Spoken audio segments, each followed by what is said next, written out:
Welcome back to Psyche-Learning. I hope everyone's in a great mood and Happy New Year. I hope everyone has set some resolutions for this year and has some goals that they want to achieve. Maybe it's to stop smoking, for example, and that's why you're watching this video. So let's get right into it. Today's video is about addiction. I'll be talking about what is addiction and how you can know that you're addicted, and finally how to stop it. Just FYI, this video is going to talk about addiction in general, and it's not going to be targeting any specific type of addiction. So make sure that if you are addicted to a specific thing, to approach it in a specific way depending on what you're addicted to.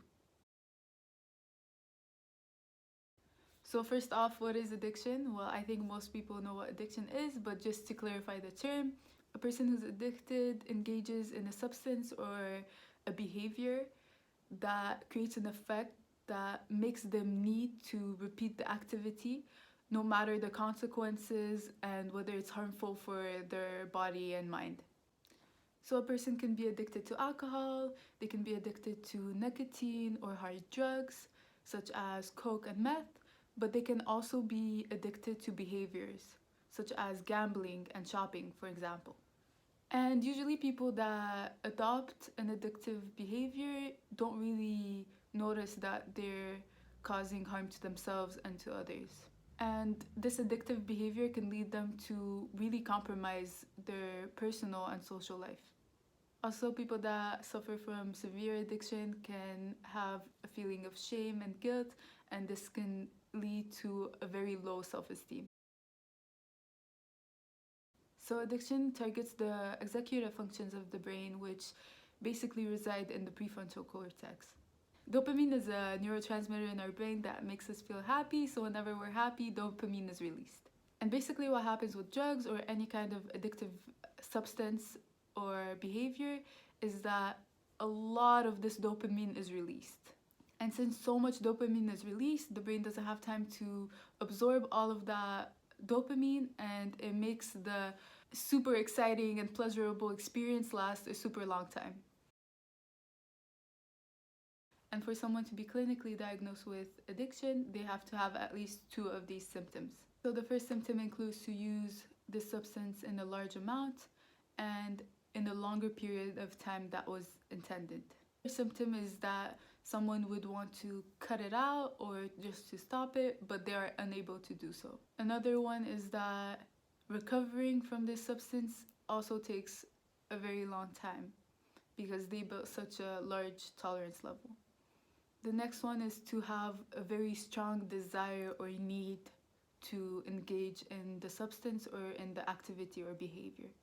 It can interfere with your obligations, whether it's at work, school, or at home. The next symptom is if you keep engaging in this substance or in this behavior, even though it can cause conflicts in your personal and social life, as well as it could also be physically dangerous to your own health. And you keep using it even if you know the physical and psychological problems and side effects that I might have. Another symptom is if you know you've built a tolerance, and this can be noticed in 2 ways. The first way is if the amount that you used to do before doesn't suffice anymore. And the second is if you have to add on the amount to achieve the desired high that you want to reach. And the final symptom is if you're going through withdrawal. The severity of addiction really depends on how many of these symptoms you face. So the severity varies depending on how many of these symptoms you're experiencing. So if you're experiencing 2 or 3 of these symptoms, then you have a mild condition. If you're facing 4 to 5 of these symptoms, then you are considered to have a moderate disorder. And finally, it is considered severe when you are experiencing 6 or more of these symptoms. Moving on to the causes, and I'll be discussing the biological factors, the psychological factors, and the environmental factors. First, the biological factors, and of course that includes genes, and a lot of researchers have shown that genes are one of the big factors that leads to somebody falling into addiction. The next one is personality factors, which actually play a huge role into if someone is more vulnerable into being addicted, which I find really interesting. So there are two types of personality that are more vulnerable into getting into addictive substances. And the first personality type is if you're someone who enjoys adventures and risk taking, and if you're always willing to try new things. Another personality trait is someone who's more vulnerable to stress, and these two personalities have shown a huge correlation with drug seeking or just addictive substance seeking. Another thing is trauma or abuse. People who have been through trauma or abuse are more likely to cope with this trauma and abuse through addictive behaviors or addictive substances. And finally, for the psychological factors, mental health also is included in this one. So for example, people that have PTSD, anxiety, or depression are more likely to turn towards drugs, alcohol, or addictive behaviors. Finally, looking at environmental factors, it is more likely that you go into that path if you see your surroundings and your environment also engaging in that kind of behavior. Another aspect is the accessibility of the substance, so this also plays a huge role. There is also peer pressure, so if you're with a bunch of friends and you want it to be just a one-time thing, but then you see those friends again and then you decide to try it another time, and then it just becomes kind of like a cue that whenever you see those friends, you kind of do it. And that's how it becomes like kind of like a circle of where it just becomes a norm. Even with smoking cigarettes, for example, maybe you're just used to smoking a cigarette every time you're having a conversation outside with someone, and so it just becomes a habit to do so. Finally, the last environmental factor is your employment status, so if you are employed or if you're not, because that can also lead to a lot of stress, and for you to cope with it, you just want to turn to an addictive substance that can release a lot of dopamine in you, and you can feel a lot better in general. So now, how to stop addiction? Well, there are various techniques and therapies that you can undergo to stop being addicted, but I will also go through how you can do it on your own. So the first thing to know is that for stopping it, it's going to be a very hard, long, and exhausting process.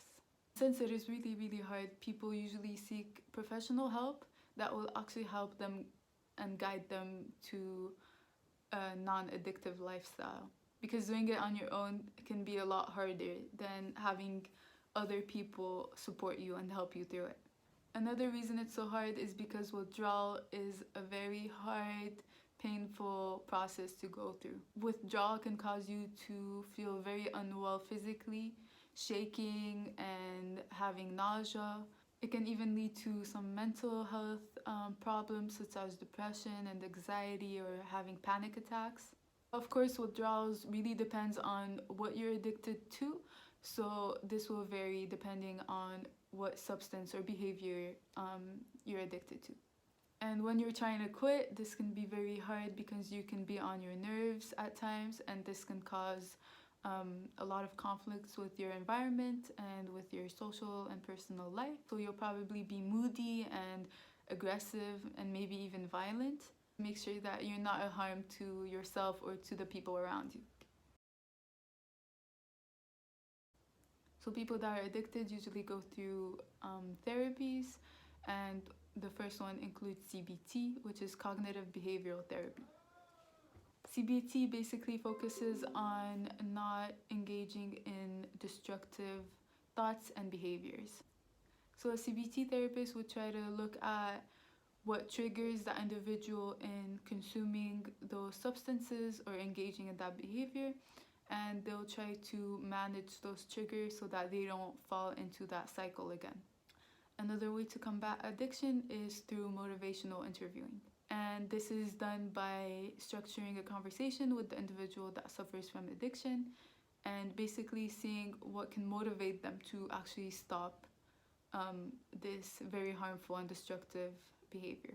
Really, the last method that professionals use is contingency management. And basically this method basically allows for another reward other than the high of the substances that those individuals consume. So maybe a reward would be money or some kind of privilege. And sometimes these treatments are combined with pharmaceutical treatments that can kind of mimic the drugs that they used to take in a more safe and healthy way to just help them slowly but surely stop this behavior in general. For example, people that smoke usually have this nicotine gum that they can chew on that could help them actually quit smoking. Now the question is, can you stop addiction on your own? Well, the answer is yes, and the key is motivation. So someone has to be highly motivated to be able to stop on their own. But it is possible. They really have to realize that what they're doing is very harmful to themselves and to their surroundings, and they have to realize that they're compromising their own life and their future. And people that really want to quit will make it harder for them to access those substances or that behavior. So for example, someone who's addicted to shopping would not carry cash on them, or would maybe block their bank account so that they don't use that money in shopping.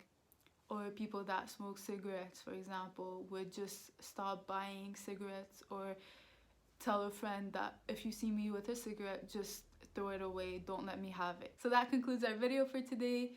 I hope you got to learn something about addiction. Thank you all for the support and love that you're showing us. I really hope that these videos are helpful, and we'll be posting more videos next week. Bye and Happy New Year!